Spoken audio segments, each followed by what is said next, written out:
I'll be there when you need me most, when you're lost and alone, when you're in distress, when the day seems bleak and the night never ends. I'll be your friend when there's no one else, and I'll fight for you when hope is gone. I'll hold your hand till the light fades.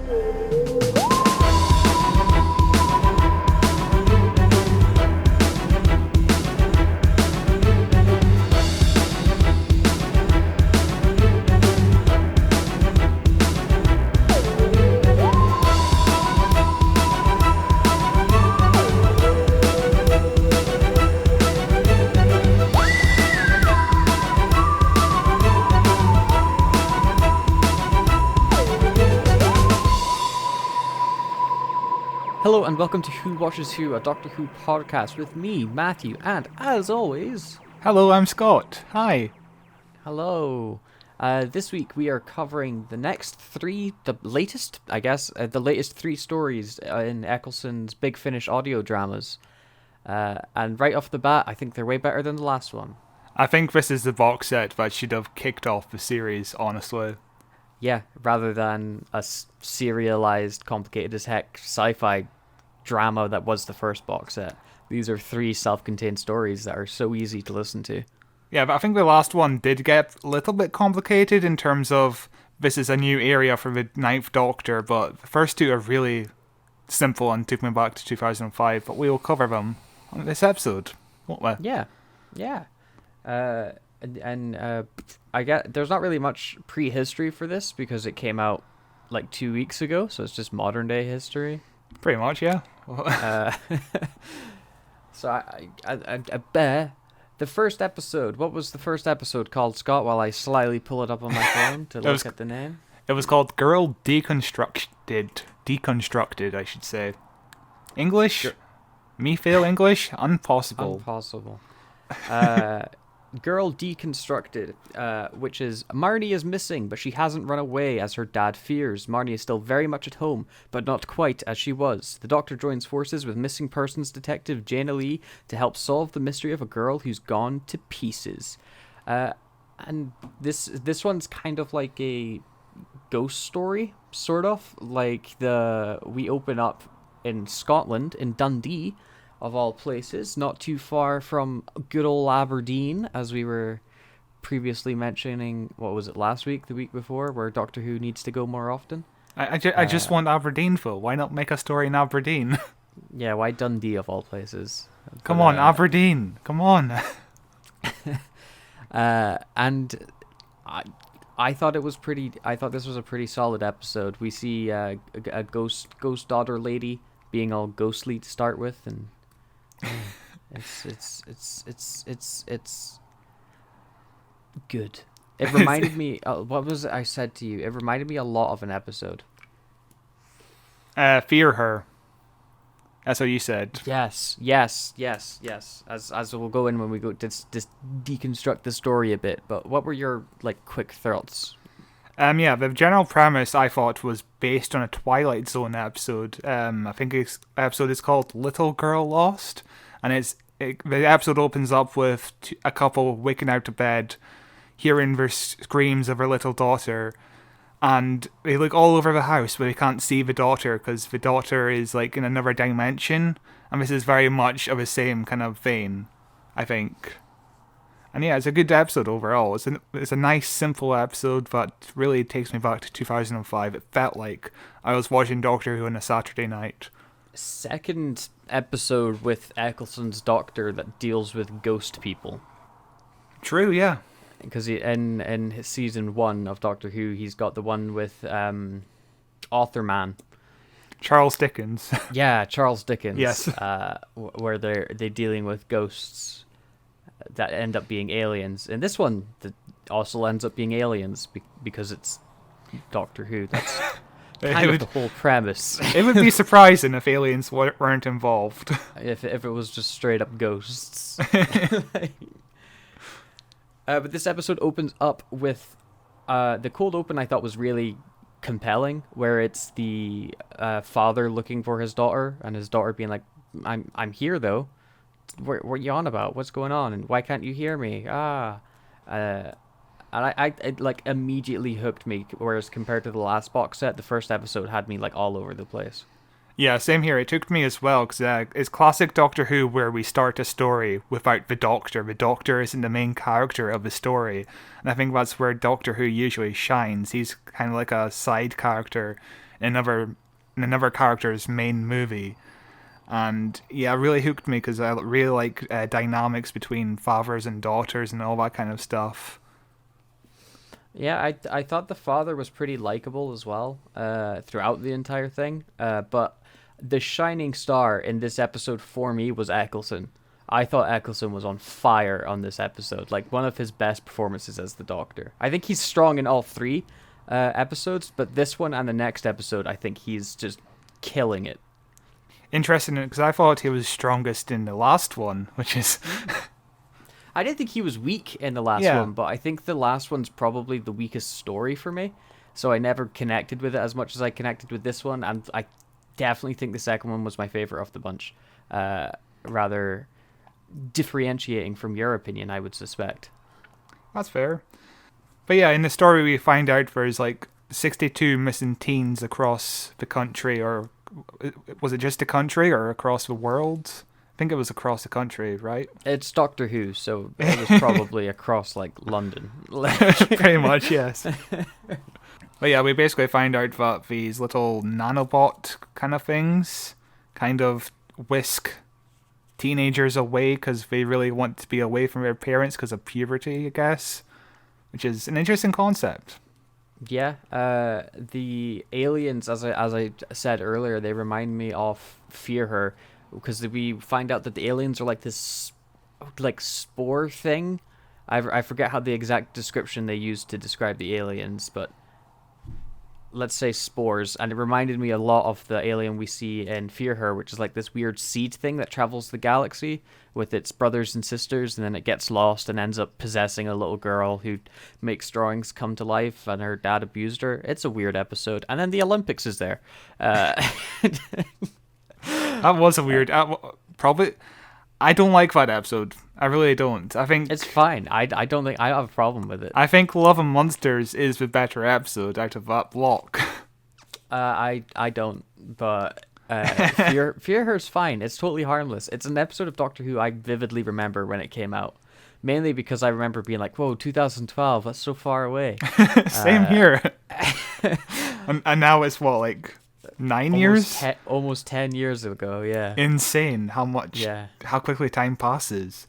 But yeah, for me, the aliens reminded me of the aliens from The Empty Child, the little spore aliens who think they're helping the kids by healing them, but instead get confused and instead infect everyone with like the gas masks, which is a really good episode as well. One of the best episodes of Doctor Who ever, and right in season one of Eccleston's best stories, which means it's what, 3 spore aliens alone in New Who already. I'm sure there's more. Yeah, there's probably been more that we just forgot about. Yeah, it's a pretty easy way to, like, not to discredit the episode or anything. I thought it was phenomenal, but if you're having something spooky happen and you want to make it more like seemingly grounded in horror, a way to tie it into sci-fi is, they were possessed by these alien spores all along. That's why they were acting all supernaturally. Like, it's an easy way to, that's why they're ghosts. That's why they're zombie gas mask children. That's why the daughter's possessed and can make drawings come to life. It's because they were possessed by alien spores. Don't worry about it. Like, what was the reason in the Christopher Eccleston, Charles, the ghost ones, yeah. Yeah, what was the reason behind that? Because it was gassed or something? They were gassed, and they were looking for a planet to live on, because their planet was destroyed, I think, was the whole thing. Right. And there's a lot of gas on Earth, because you're here, you stinky boy, and they were wanting to take over the planet, and then I think the Doctor's like, no, I'll send you to another planet. And they're like, yeah, okay. But then they turn on the Doctor and become evil. And the Doctor's like, I gave you a chance, and now I'm going to have to kill you. No. I remember the ghosts end up being like, they seem friendly at first, and then they're like, haha, we're actually evil. It's a shame, because I would have liked... I don't remember that episode well, but I like the concept of aliens being friendly. They're just confused. They want to help people. And I think that's an interesting concept that doesn't get explored in Doctor Who quite enough. Yeah, that just reminded me of the conversation we were having last weekend when we were just joking about different Doctor Who villains, and it was the Doctor Who villain that thinks they're doing evil but Yes. isn't actually doing good. Like, yeah, great concept for a villain. Big Finish, hit us up. We have so many ideas. But yeah, there's like so there's a moment near the end where they have to move the bed out of the room. There's a Chuckle Brothers reference, and then Yes. and then the Doctor lands in the room before he ends up leaving the room. So there's a moment where he communicates with his past self for like 10 seconds. That's probably my favorite part of the episode. It made me Yeah. laugh really loudly. That was a part where I must have zoned out because I remember Eccleston's voice coming in twice, and then I was like, "Huh, what?" Okay, I'm back into listening to the episode because that's the downside to listening to an audio drama. It's the same if you're listening to a podcast. If you're like doing a mindless task, like I was just playing a game as I was listening to it, I ended up getting distracted by the game and then snapping back into the podcast. Like, oh heck, I miss. It's like when you're reading a book and then you turn the page and you're like, wait, I just did not take in anything I just read there. Like, That's why I can't read books, dude. I'm just like, my eyes process the words, but I'm like thinking of something else. And I'm like, should read- oh you should shit, I read- didn't pay attention. you should read out loud to yourself. I can't read. If I hate the sound of my own voice, I would make it worse. Yeah, it's the downside with audio dramas because it's not a visual medium and your eyes get distracted, which distract your brain. But I think because I ended up being like, I don't know if I'll be find the time to watch these 3 episodes within the next like week that we were going to record this, and then I ended up binging all 3 like back to back because I got really into these dramas because these ones are so good. When I was listening to them, I just wrote down notes. I just stared at the screen. I was like writing down everything I could to try and remember the episode. That's how I did it. You should write notes like Look me. at you. I'm Look a at big you. boy. Yeah, but I played video games, so So we get a like nice little moment where Jaina finds out her friend has also been taken away by these like little spore things, and they go to his house and communicate with him. And the Doctor is like, we can't travel back in time to save this person because if we do, you won't be a police officer. You won't be able to save these people. And I thought it was a nice little moment. I thought it was weird. I thought it was Right. a weird moment. The Doctor not being able to save the guy, sure, I guess, it's Eccleston. A lot more people die in Eccleston's era for some reason. He's like, there's so much death in his era without even realizing it. I get that, but then he really tapped into his 8th Doctor, where he was telling this lady her future without so much telling her exactly, but he's doing his darndest to mess with the timeline massively because he's like, you will solve all these cases. You 100% will solve every single one of these cases when they come up, which has to have some sort of effect on the timeline. Surely, otherwise she would discover these cases and be like, haha, do not worry, I will solve this. Because I know I would solve it because it was told to me by a time-traveling man with large ears. I thought it was a bit strange, but, I can get over it quite easily. It's not the biggest deal. Yeah, it does get kind of into like a paradoxal kind of zone, doesn't it? Yeah, very much so. Why not just leave it at, we can't save him, I know it sucks, blah-de-blah-de-blah-de-blah, give a good speech, I'm Christopher Eccleston. Fantastic. But I think that's the problem with most of Doctor Who. Like if the Doctor didn't travel back in time, he wouldn't be able to solve this issue. So therefore he's interfering with history every time.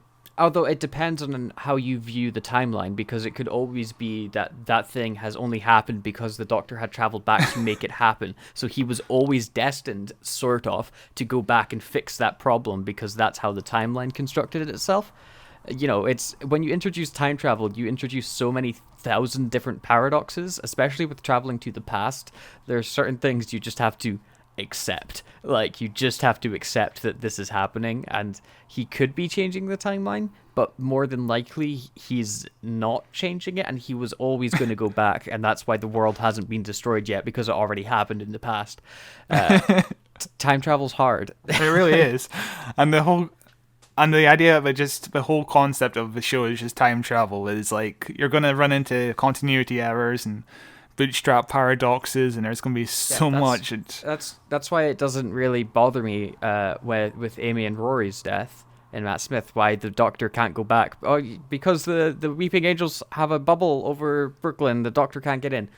Okay, yeah, why not? That's an explanation at least. You know, it's there's a billion different reasons you could come up with us to get around that, but at least they tried to give an explanation, because when you have time travel, you have the key to the universe. So like death and anything is meaningless unless you try to give it meaning. Yeah, my problem with Amy and Rory will be covered when we eventually do The Angels Take Manhattan. I just think that whole concept is just like there's a million ways the Doctor could visit Amy and Rory. Like just go out of New York or something like that. It's a good episode. It's not great. We should really cover that one soon. Yeah. So we can just argue for the whole... It'll probably take like 4 hours of just arguing.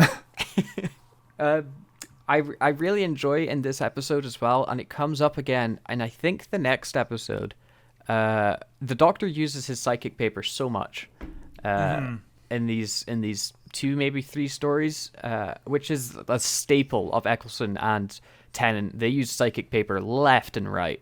Every situation they were like, here's some psychic paper. It wasn't until Matt Smith broke it with the joke, which I don't find super funny, where he's like, I am a fully responsible adult. Broke. A lie that was too big. Ha ha ha. But I don't remember that one. When was this? Matt Smith. I don't remember this specific episode, but that's why he doesn't use psychic paper so much anymore. Right. Because he short-circuited it by saying he was a responsible adult. Yeah. I did just watch a Jodie episode where she uses it, so it still gets used. She does. Jodie brought it back because in Jodie's era, they're really harkening back to David Tennant era stuff. So, you know, with bringing back the Rhino people. The Jadoon, yeah. Yeah, the Jadoon, and having her go, what? And, you know, they're really harkening back to David Tennant and Jodie's era, but I've never... by. I've never caught her doing what. That's what before. she did when she got arrested by the Jadoon. She ended up in the Jadoon prison. You think I remember what episode? That was the season finale. It's an episode I'd rather forget about. You know what I mean? That's when she went, what? Remember when she got stuck in prison and it never amounted to anything? Remember she got stuck in prison and she just accepted it? She didn't try to escape once. And then John Barrowman turned up. Yeah. He'll never be brought back again, I don't think. And there were weeping angels on the CCTV footage and nobody cared. What a weird episode that was. But back to this box set. There's a point where the Doctor uses the heart of the TARDIS, like in the Series 1 final. Do you remember this? I don't. I don't either, but I wrote it down. Did he use the heart of the TARDIS? That seems like a big thing to do. Near the end, apparently. I guess it was to communicate with aliens. Yeah, to do something with the spore people. But yeah, back to the heart of the TARDIS. I think that's interesting. Yeah, but they really need to get the eye of the TARDIS out, though. Whatever that was called from the movie. Oh, God. Yeah. The Eye of Harmony, yeah. The Eye of Harmony, yeah. The thing about... I think so much of the movie just been retconned at this point. Like... Besides from the Doctor, the Master, and the Companions, yeah, everything else got retconned. But yeah, I don't remember him opening up the heart of the TARDIS at all. So it doesn't play that big a point into the overall arcing plot, I don't think. The problem with my note taking is it feels like somebody else wrote these notes. I'm just like, I don't remember like writing this. What am I doing? Good. That's what you want with your notes, is for them to be vague and incoherent. But yeah, the episode ends with the Doctor buying the house of Doug, the ghost man, as friends with a police officer, which is nice. Yeah, it was a solid episode. You know, there's not too much to talk about it. It was just a good episode of Doctor Who, where there's a ghost mystery. The Doctor tries to solve the ghost mystery by pretending to be a police officer. He discovers it's spore people. He jiggers something to fix it, and then everyone ends happy. That's one thing that I really liked about these episodes is they were episodic. They were just single short adventures of the Doctor solving problems, and it was so easy to listen to and so good. And I think this episode was probably the best one they could have chose to open this box set with. Yeah, it feels nice and simple and just like a 2005 episode. My only issue is, in The Empty Child, the Doctor's like, just this once, everyone lives. But in this episode of the Big Finish Adventures, everyone kind of lives, apart from Doug. Except for Doug. But Yeah. but Doug is still alive. He still has friends visiting him. He's good. But he is a ghost person who's dead. Kind and of. The Doctor couldn't bring him back, so he's dead. Kind of.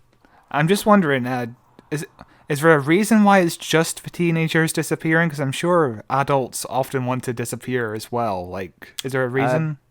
Hormones. Maybe. That's a possibility, yeah. Sure. It's a metaphor for puberty. I don't know. But what were your quick thoughts on this episode before we jump into episode 2? But yeah, as I said, it just felt like a 2005 episode. It's like I could just visualize myself watching it, eating fish and chips on a Saturday night in 2005. Like, it really feels like an episode of a show, and they really nailed down who the Ninth Doctor is and what themes this episode dealt with. It's a really solid opener. And I think this should have been the opener for, like, Volume 1, rather than a really confusing 3-part adventure, like... Yeah, 100%. Yeah, I agree with basically everything you said there. Like, I think this is a solid, good opening to this box. It hooked me in immediately to wanting to watch and listen to, I guess, the next 2 episodes, like, back to back. I thought everybody in it was super likable. The sound design, as always, is just props to Big Finish. It's incredible, like impeccable sound design. The sound design sounds great, except sometimes when they're in a car, it sounds a bit too tinny. Have you noticed that? It's just like, I didn't notice it at all, but it doesn't feel like we're talking inside a car. That's all I'm saying. It's just like I don't know. It's just hard to put my finger on. It feels like it's something like we're in just in an echoey room. I don't think the sound effects work that well, but overall, it's really good sound design, and I feel like I could visualize everything that's going on screen, I thought. Yeah, I think that all 3 episodes did. The third one, not quite as much, but the first 2 definitely, that they did better than the first box set. I never once found myself getting lost as to who was where and what was going on. Yeah. Like I always knew what location we were in and who was in that location. Whereas in the first box set, there were times where I would be like, where are we? Like, who's talking? Yeah, the first box set had the problem of having to jump back and forth between flashbacks and the present day, which got really confusing, I thought, because I wasn't aware. I wasn't aware of when the flashbacks were taking place, whereas this one is just a nice, simple story. It's linear. Yeah, and it really plays into being an audio drama in that regard. The second episode, my personal favorite of the box set, Fright Motif by Tim Foley. In post-war Paris, musician Artie Berger has lost his mojo but gained a predator, something that seeps through the cracks of dissonance and to devour the unwary. Luckily for Artie, the Doctor's here. Unlucky for everyone else, he needs bait to trap a monster. This one, again, is basically like an invisible monster sort of deal. Like from the first episode, it's basically Mr. Artie is Music Boy, and then suddenly he loses his perfect pitch, and it's because there's these invisible sound monsters that feed off people's noise. Or the threat of the monster I didn't quite get, but I really enjoyed the characters in this episode.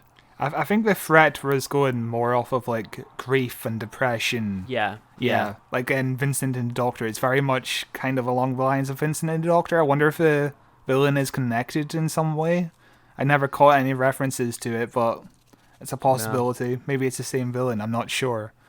Yeah, but it was a really, really solid episode. It was set in France, and everyone had English accents, as is Doctor Who to do. The main guy in this, Artie, I thought was very, very likable. The character that shone the most for me, though, was his hotel manager, Yes. boss dude, who at first, when you meet him, is like this stuck-up dude who's really rude and mean to the doctor and everybody. But then as you get to know him, you find out that, you know, he has a gay lover who's passed away recently. He ends up sacrificing himself Yes. to Oh, save the God. group. Like, he became like a really like heartbreaking character. You're like, God damn, this is a good episode of Doctor Who. I honestly felt myself tearing up a little bit when he started to just defend Arte, just sacrificed himself. I was like, oh God. Like at the very start, I hated him. I thought he was going to be a villain of some sort. Like I thought he and the girlfriend were working together to try and make Artie depressed because they fed off of his energy because they were aliens or something. I was like, I don't know where my head was going, but Yeah. It was a really, really good redemption arc for that character. And like we even find out that like he was letting Artie stay in the hotel for free because his mother just passed away, I think it was. yeah, and Yeah, he and and he hadn't seen her in years because he left just after the war or before the war. and But- he was like he was grieving heavily, and Artie was there for him, and it was like, oh, this is so nice. And again, this is where I thought Eccleston shone in this episode. He was incredible throughout this entire episode. It's not a bad performance in it. There's a moment just after where the hotel owner dies, and Arte is like, I don't want anyone else to die. How many people have to die? And the doctor turns around and is basically like, no more. No more. And Yeah, and do you think that's a reference to John Hurt's Doctor? Oh, yeah, I didn't Yeah. even click. Yeah. And I yeah, think- it has and to I- be. It has to and, be, right? And when I heard him say no more, that's where it clicked for me. Arte is essentially the doctor in this story. A person who wants to achieve dreams. So in this episode, music is a metaphor for like giving people hope and the energy to like love and all that. That's what the Doctor does. The Doctor brings hope throughout the galaxy and saves people from grief and depression and all that. And the Doctor at this point in time is a person who wants to be alone. He doesn't want anyone else to be hurt, and that's also Arte in this story. But Arte doesn't want anyone else to be hurt by his depression and who he's becoming. And I think that's an interesting metaphor for the Doctor. Yeah, and you know, they're both grieving currently. The Doctor's grieving the loss of Gallifrey and of his people. Artie's grieving the loss of his mother, and you know, there's a lot of parallels to be taken from both those characters. And they're also regretting some of their decisions in life. Like Arte's regretting coming to Paris, leaving his mum because he's missing his mum and all that. And the Doctor's regretting his decision to destroy Gallifrey, or he thinks he's destroyed Gallifrey. Yeah. There was a great wee line from the Doctor that it would trigger, I think, the casual. I say casual. The people that complain about Doctor Who but don't watch it. But to me, it felt very Doctor Who when the Doctor is talking about the United States and why Artie left the United States, because he was a black guy and he left to go to France to do jazz and stuff like that. And he's like, oh, the States are horrible and, you know, the racial injustice there. And the Doctor's like, I wish I could say it gets better, but, you know, it's a push and pull between progress and regression, and eventually you'll get there. And it was a really good speech. Like if it was like on mainstream, like if Jodie said that, Yes. oh, you woke Doctor Who. What's going on? Ryan and Yaz have this same conversation in the episode Rosa, and that's where a lot of people call the show woke these days. It's like, because I just watched Rosa the other day. They basically have the same conversation about how Yaz was called Pake scum or whatever, and Ryan's explaining his experience of not rising above the anger and just letting it simmer and all that. Yeah. Yeah. But yeah, Doctor Who was never political. Oh, Never yeah. once. Their most famous villain certainly isn't a metaphor for Nazis. No, I don't know what you're talking about. How can Absorbaloff be a Nazi? Oh yeah, dude, they go to Notre Dame. You know, They do, and they talk about it burning down. And- When the Doctor's like, they'll take years to reconstruct the acoustic levels that Notre Dame has. And you know who's on top of Notre Dame? Who? One of the gargoyles Bok was inspired by, or Oh my but- god. or one of the gargoyles that inspired Bok. So what you're yeah. saying is Bok burned down Notre Dame. Maybe it's a possibility, my dude. That's a Doctor Who episode that needs to be seen. Bok going around burning down famous buildings. But yeah, there's a moment that reminded me of The Empty Child again, where the Doctor is in like the performance room. He's like He's like in the bar doing stand up, and it reminds me of the episode The Empty Child, where the Doctor runs in. Is like, has anybody heard a loud bang? And the audience laughs, except in this one, the audience isn't laughing because his joke about the robot nun doesn't land. It's like watching a scene from The Joker. Ha ha ha. And then the Doctor goes and murders everybody and climbs into a fridge. Yeah, that's what happens in this episode. It was a weird turn, honestly.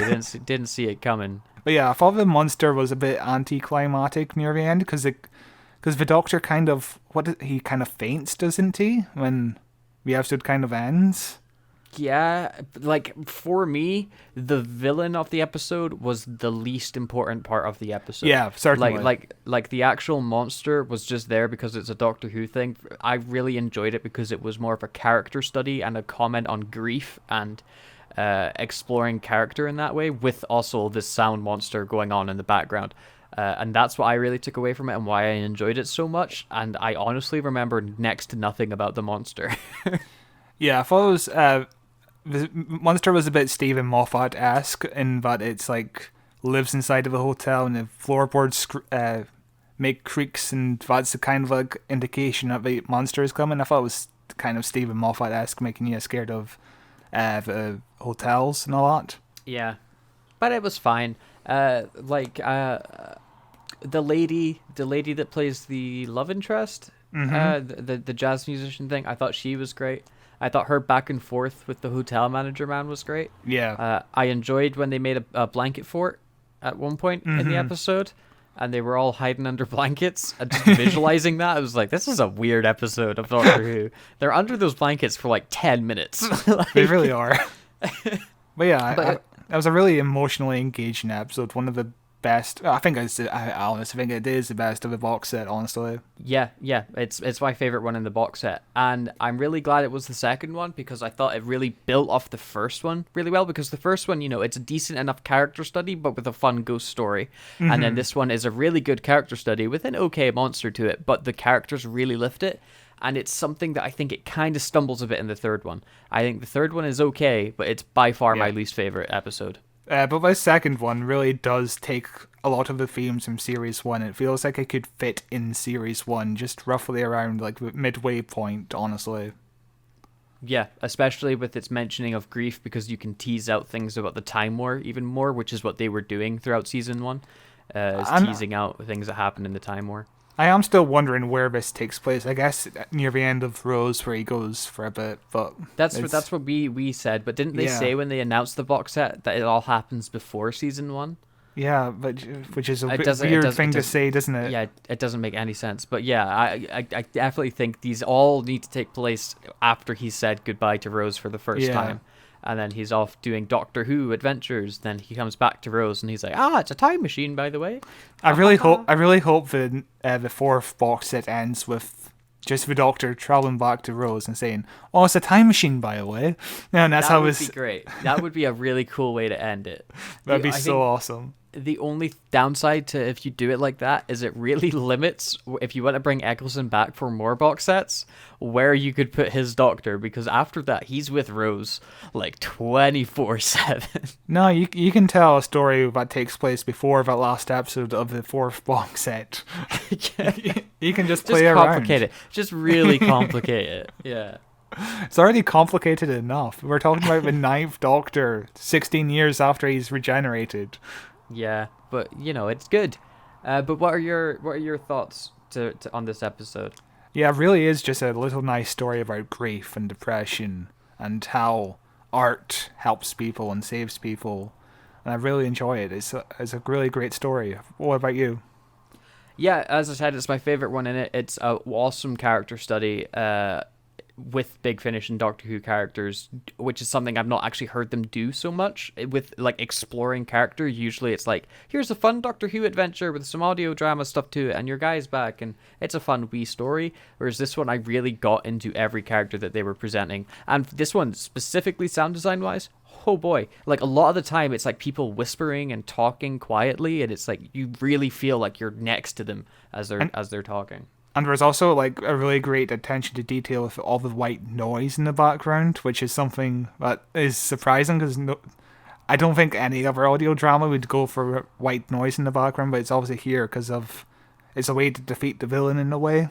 Mm-hmm. Yeah, it was a super, super good episode, and my favorite one of this box set by far. Possibly my favorite out of both box sets.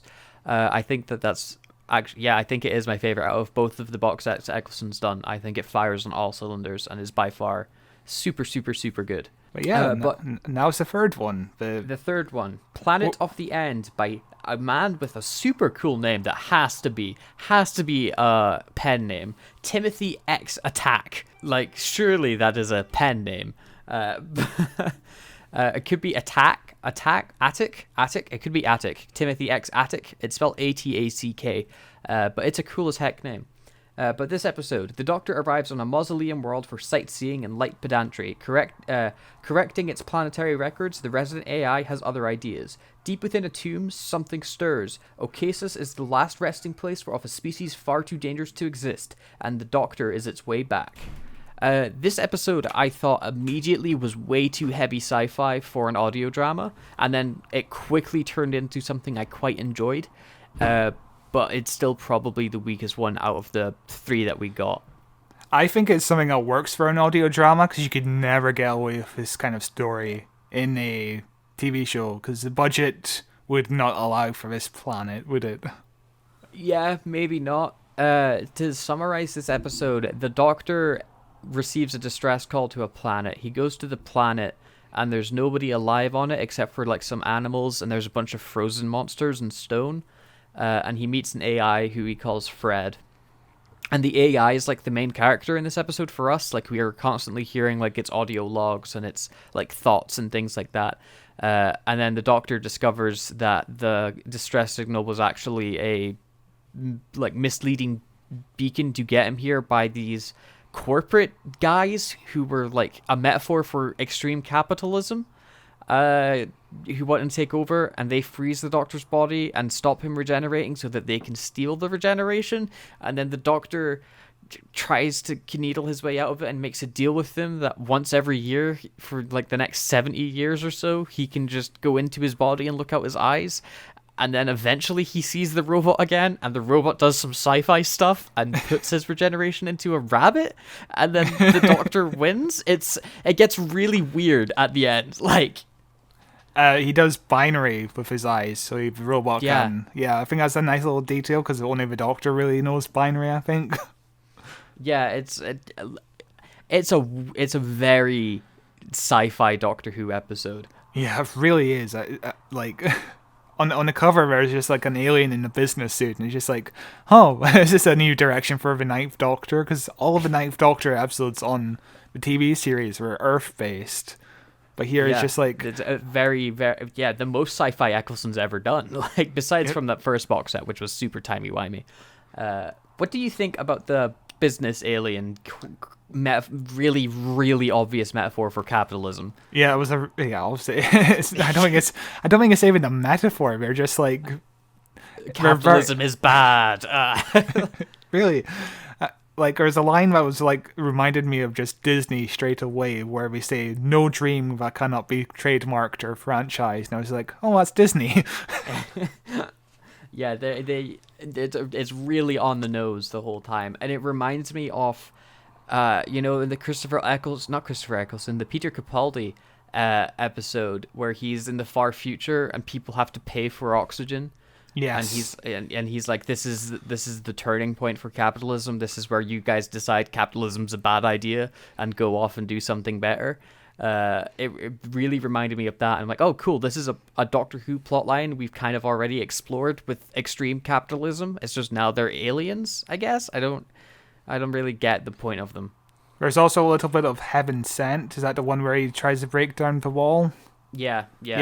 And yeah, just the Ninth Doctor trying to escape by using Is that binary. Heaven Sent or is it Hellbent? I get confused every time, my dude. One of them is really bad, and the other one is one of the best episodes of Doctor Who ever, and they were back to back. Yeah, it's Heaven Sent. I was right. Yeah, I'm one so of the best smart. episodes ever of Doctor Who. It Incredible really is. episode. Yeah, it's very similar to this, of the Doctor repeating a task for like so many years until the job is done. And I thought it was a pretty clever way to do it. It does mean Eccleston spent most of his regeneration in canon frozen as a rock. Really, because 90 years have passed in this story. It's just like, Jesus Christ. Yeah, and then like he's with Rose for like a year and then regenerates. Like, Yes. That's really sad. Although I just wonder, like, how much time has passed in Doctor Who at this point? Like, thousands of years. Like that adds thousands. 90 years onto the Doctor's age. And it's just like, Yeah. whoa. But you know, he is always lying about his age because there's no way David Tennant was 900 when he claimed that he was 900, and then he was only the Doctor for 3 years. Like, It's insane, isn't it? where Matt Smith was the Doctor for like thousands of years because he like aged on the town called Christmas. Capaldi was technically the Doctor for also thousands of years because in Heaven Sent, where he keeps dying and coming back. So, you know. Yeah, but in that episode, Capaldi keeps on resetting his body, so technically he's not aging. Yeah. Yeah. In this Yeah. in this story, though, he grows a nice wizard beard. It was the one time where I was like, I so wish this was visual because they talk about how the Doctor's hair becomes long and flowing and he gets a big bushy beard. And I'm like, I would kill to see Capaldi with long ass hair and a big beard. I think he would look ridiculous. Like, Also, there's a nice little callback to Tomb of the Cybermen in this episode where the guy on the planet, what's his name? He was like the owner of Fred, right? He says, yeah. yeah, there's a point where he says that the Doctor sealed and electrified the gates of the Cyber Tomb on Telos, but as a callback to Tomb of the Cybermen. And also in Tomb of the Cyberman, there's a Cyberman called Fred, which I think is a reference. Yeah, it has to be. This is I don't think I've seen Team of the Cybermen. But is that the one we're covering next week? Yep. Yeah. What a coincidence. Big Finish, they know. Complete coincidence. It's wild. Yeah. But when they said that he sealed the Tomb of the Cybermen, I went, I'm sure I'll understand what that means next week. But yeah, it's a very dense episode to talk about, honestly. There is so much going on in it, and not a lot of characters. Like, the main character's Fred, who's the AI robot. There's the Doctor, and then there's like 3 or 4 evil guys who are the capitalists, and that's basically it. And it's just them talking to one another about exposition for a while. But I think Eccleston's best performance in this box set comes where he's being interrogated by the businessmen, and he's like, the more you wear me down, the more you get worn down. And that kind of talk. And I think the Doctor just trying to fight back against the corporation is probably Eccleston's best performance in a long time. Yeah, he's solid. I don't think he's put in a bad performance in any box set yet. I think the last box set he was a bit shaky at the beginning, but then he kind of gradually warmed up to it. But in this box set, he's just fantastic. Full gear the whole time. He really is. Again, it just felt like I was watching a 2005 episode, at least for the first 2, because I can't imagine this being a 2005 episode. It really feels out of place, but in a good way. It feels like it would be like a Matt Smith episode. Yeah. Like it feels like a Moffat type script, where it's got the comments on capitalism, it's got the timey-wimey stuff where he's waiting for so long to fix it, and he fixes it using the binary with moving his eyes left and right because the Doctor's so smart. It's got the AI called Fred, which is, the AI, it sounds like a woman's voice. So it's like, haha, what are gender roles? Get it? It's a commentary on that as well. There's a bunny rabbit that ends up getting regeneration powers, which is just screams to me like Moffat messing around with Doctor Yes. Who canon to annoy It people. does. Like, It's a good point. how long until we get the spin-off with the bunny rabbit that regenerates? Because surely that would just wreak havoc on the environment of this planet. Because bunnies reproduce like crazy, but they don't have very long lifespans. But now Yeah. you have a bunny rabbit that can reproduce like crazy and has infinite lifespans. Yeah, but how does this bunny reproduce when there's no other rabbits? Is there any other rabbits in this planet? There has, yeah. They say the planet's like teeming with life, like Okay, then. except like non-intelligent, non-supreme being life. Wow, that's rude to the rabbit, calling it non-intelligent. Fuck you. Yeah. Wait until they take over the planet. They're about to take over the planet because there's going to be so many of them when these bunny rabbits reproduce, like, until the end of time. Because you've got to assume that the offspring of this bunny rabbit could regenerate. Maybe. Like, Did you understand how Fred became human? Because I was kind of lost at the end. they felt emotion. I think was that it? Did they become like a literal human being? That's what it sounded like. I don't remember. I'm gonna say that it was because of sci-fi sci-fi-ness. Maybe the regeneration powers had something to do with it. I honestly I don't remember them becoming human. It was a very dense episode. For like I would say like 60% of it was like exposition, or at least 70%. It was crazy Yeah. heavy. It was real heavy, and it was real heavy sci-fi, and yeah, it was the weakest episode in this box set by quite a margin, I think.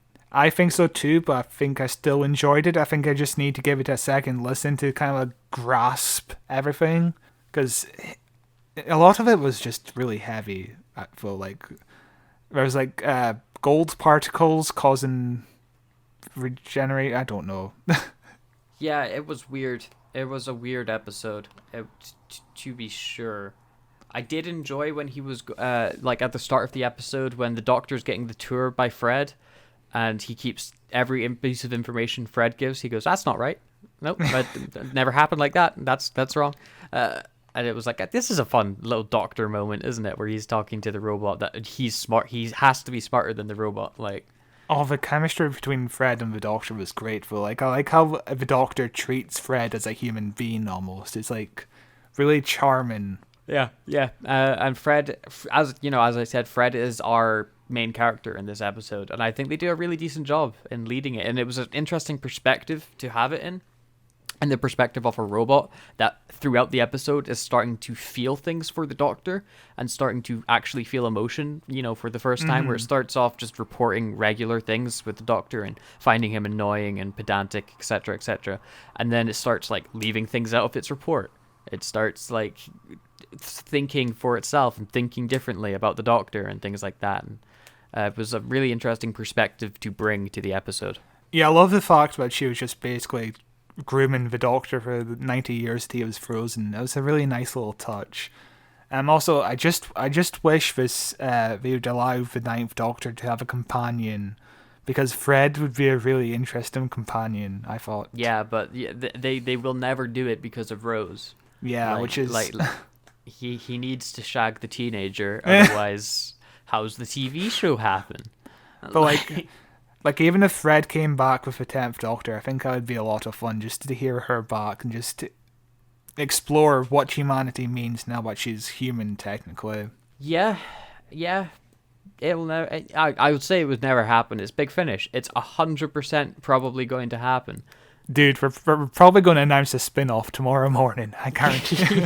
Like, we never know with Big Finish. I would be curious to see the sales figures for these Eccleston's dramas, though, because we're 2 box sets deep into Eccleston. I would really like to know how they're selling compared to the other box sets, because surely they're selling a little bit better. Like, this is probably the most attention Big Finish has had in years. Yeah, but I don't think Big Finish releases that information public, so we'll never know. We'll never know. We'll only have to guess when they announce more Eccleston stuff. I guarantee they will unless Eccleston doesn't want to be back. But the 60th anniversary is coming, so how great... Which they still haven't announced that anything's happening with. I just want to asterisk that there. BBC has not said they're doing a 60th anniversary. Yeah, but Big Finish could. Yeah, Big Finish could, but the BBC need to. Like, they have to do another 60th. An anniversary every 10 years? Please. I'd love one. Yeah, but the problem with the 60th anniversary is that it's the first year for the new showrunner, meaning like we'll have an incredibly hard, difficult time to just get this out. Like, I can't imagine them actually doing it. Yeah, but then, like, when would the next anniversary special be? 75th? That's like a special year, isn't it? I think the autumn special next year is kind of acting as an anniversary special in a way, but Yeah, it's not the same, though. It's not the same. well, at least we'll get something from Big Finish. I think I would die if in this say BBC announced we're getting a 60th special if Eccleston actually came back for that. Oh my god, that'd be great. But he doesn't want to return to his shows, and I respect that. Well, like he didn't want to return to the show, but Big Finish might have wet that whistle for him, where he's like, "Ooh, I could come back." Like you never know. I think he just feels more comfortable with Big Finish. Maybe, but I would love to see him. You know, because the most we got to see of him in the 50th anniversary was when they made John Hurt slightly look like him when he was regenerating. And then there was that weird Photoshop at the end. Where remember the Photoshop at the end where we're on a cloud? And we're all looking at the camera and the 8th Doctor's head looks like it's misplaced. Oh, I didn't realize it was a weird looking Photoshop. I just remember thinking it was cool as heck. But yeah, I can't wait to rewatch that 50th special at some point. It's such a good episode. But yeah, I wonder when I'm going to get adjusted to hearing the 9th Doctor on different planets, because my brain cannot operate under this. Like, I just can't operate under this story. It honestly didn't seem weird to me at all. I didn't even register to me that he's like always on Earth. In the main TV series, like, because he was on an alien planet in the first box set, wasn't he? Like a space station, was it? I think it was a space station, yeah. Yeah, which he's done before. Of course, the space station was above Earth when he did it last time. But like him being on an alien planet to me didn't seem that weird at all. The thing that I found so weird was just the plot. Yeah. But again, when I get the vinyl, I'm just going to pop in this episode and just have a good listen to it, because I think I need to give it another chance, just because it was just so much information being thrown at me compared to the first two. I think it would have worked better as the middle episode. Like, you get the two simple episodes at the start and the end, you get the complicated episode in the middle. Like, the end one could have been something to just kind of like relax into again. Yeah, maybe. I think, right, my assumption to be why it's structured like this. First one is a solid episode to open the series with of Doctor Who. Second one is a continuation of that, a really good character drama study. And then the third one is like the big season finale sci-fi spectacular. You know, it's like, oh, all the Daleks are behind the moon. Or, you know, oh, the Doctor's frozen in time and has to use his brain to outwit this alien enemy. You know, it's like this is the big climactic finale to this series of box sets, rather than having a quiet character study or a quiet, like, ghost story. Like, they wanted to end on a big sci-fi note, which I could understand, but it's really not the best episode. Yeah, sure, I agree with that. But yeah, it's a good episode overall. It's a really solid episode. I just need to give it another listen. Yeah. Do you have any quick thoughts to summarize in 5 paragraphs, no less, 10,000 words? Yeah, just a pretty solid episode overall. I really like Fred. I actually adore Fred. An interesting character, I thought. Yeah, and an incredibly British joke, with calling the sci-fi robot Fred. You know, it's a very Hitchhiker's Guide to the Galaxy. Yeah. What are your thoughts, Phil? I thought it was decent. I thought it was probably I think it would work better visually, even though they could never get the budget for it. It felt like a big episode of Doctor Who that this episode more than any of the other ones, I felt myself getting a bit lost as to where people were and who was what character. Because there's like 3 or 4 different business characters that all basically have the same personality of we like business and we're here for business. And it's good. It was a fine enough finale, but it didn't leave me as satisfied feeling as like the first or the second episode. But it's definitely really still not a bad episode of Doctor Who. Like, there's been way worse than this, and for an audio drama thing for it, perfectly good, and Eccleston shines above everybody else in it, as always. And yeah, I really enjoyed Fred as well as a character. It is just really great just hearing Eccleston enjoy himself in the role again, because I thought this day would never come, honestly. Yeah, I never thought we'd see him in the show, or like hear him on the show, I guess, because, you know, he might not admit to it, as he has never admitted in the interviews recently that he did for Big Finish. I remember he did the Q&A and someone was like, since you've been distant to the role, and he like stopped reading the question and went, your opinion, but all right. Which, like, yeah, no, you've been very distant to the show, Eccleston. What are you on about? But it's great to hear him back. But he does have his reasons, and I think he comes across as a really genuine, honest person. Yeah, and I, you know, not my favorite Doctor, but one of the best. I don't think there's been a bad Doctor, but, you know, one of the shining lights for one of the briefest Doctors we get.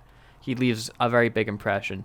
But yeah, do you have any final remarks on this box set in general? I would say it's a major improvement on. I like the last one, but I think this is a major improvement. It feels like Doctor Who to me. I think this should have been just the opening, honestly. Like, the first one was a bit too complicated, like, but here we have really simple stories, except from the last one, and yeah, just really enjoyable. I'm really happy to hear Eccleston enjoy himself, and really good themes overall as well. Yeah, I agree. I really think this is the strongest box set out of the 2, and one they should have started with. There's a third box set coming, right? Yes, in November. I really hope that that one I feel is going to be serialized, and I really hope it's episodic. Like, the next one isn't, because they're all different stories written by different people, so that's going to be good. So I'm looking at it right now. We've got The Hunting Season by James Kettle. We've got The Curse of Lady Macbeth by Lizzie Hopley. And we've got Monsters in Metropolis by John Dorney, and that's the one where the Cybermen are on the set of Metropolis, which is going to be really fun, I think. Yeah, that does sound fun. So yeah, I'm glad that they're hopefully sticking with the episodic format, because I think that works for Eccleston's Doctor way better. The like single self-contained episodes, rather than here's a big sci-fi problem that I have to sci-fi my way out of. I think that gets really complicated in an audio drama format. I would say do that occasionally, like every 4th box set or something like that.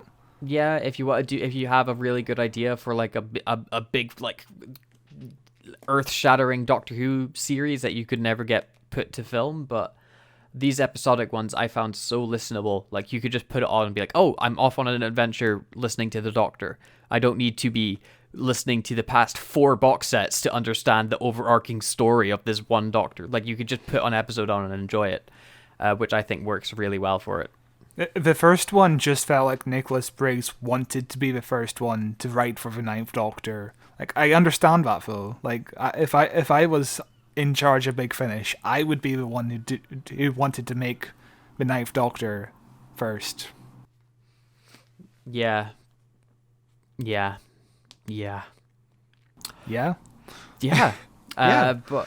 I think that brings us to the end of the episode here. Yeah, nice.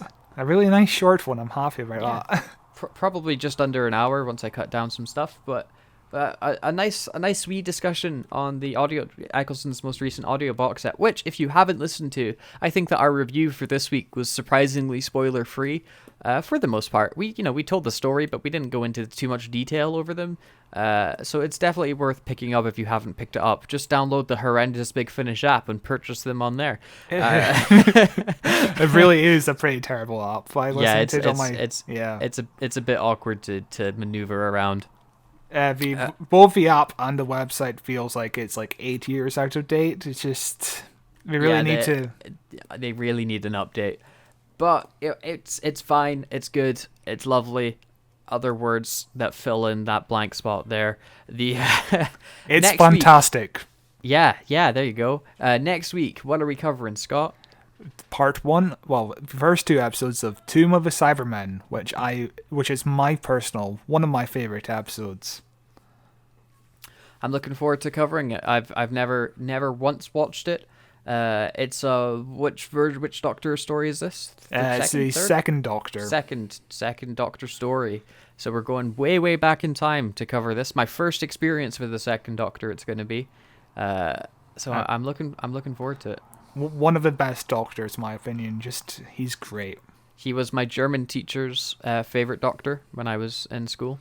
I would talk to Doctor Who with my German teacher, who had watched the show since the show aired in 1969. Or, no, sorry, before 1969. It was like, what, 65? 63, yes. 63.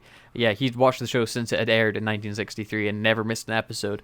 And the second Doctor was his favorite. So I'm looking forward to watching it, finally, after all these years. So yeah, next week, part 1 of Tomb of the Cybermen, where we'll be covering the first 2 episodes in that story, and then the week after that, we'll be wrapping it up with the final. Is it a 4-part story? Yes, it's 4 parts, thankfully. Yeah. We'll covering the final 2 parts of that story the week after that, and that pretty much does us for this month. After that, it's the news. Then it's a pretty classic Who filled month. Yeah, very short month. And then next month is our big one with Sarah Jane. So yeah, get buckled in, buckaroos. Yeah, can't wait. But this has been Who Watches Who, a Doctor Who podcast. You can find us on YouTube at YouTube. Just search Who Watches Who. That's the easiest way to do it. All the links are in the description. Follow us on Twitter at WatchesDoctor, on Facebook at Who Watches Who. You can find me on Twitter at Cloth223. And you got anything to say, Scott? Send us a bloody email at whowatcheswhopod@gmail.com.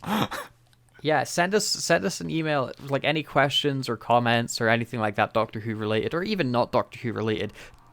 What did you have for breakfast? I don't care. But we'll read them out in the monthly news episode that comes at the end of the month. Something that we figured out we should probably do is tell people when we will be recording the news episode so that they know when to email in for. So keep an eye on our social medias for when we post that we will be recording the news episode to send in an email if you haven't already. But also follow us on social media because we post lots of memes about Bok. We really do. They get quite a lot of likes. It hasn't added to any new followers on our pages, but they get quite a lot of likes. I kind of have a Bok addiction at the moment because I just thought of one this morning. Great, yeah. So for all your Bok memes, follow Watches Doctor on Twitter. But other than that, I think that's all we have to say. So goodbye. Bye bye.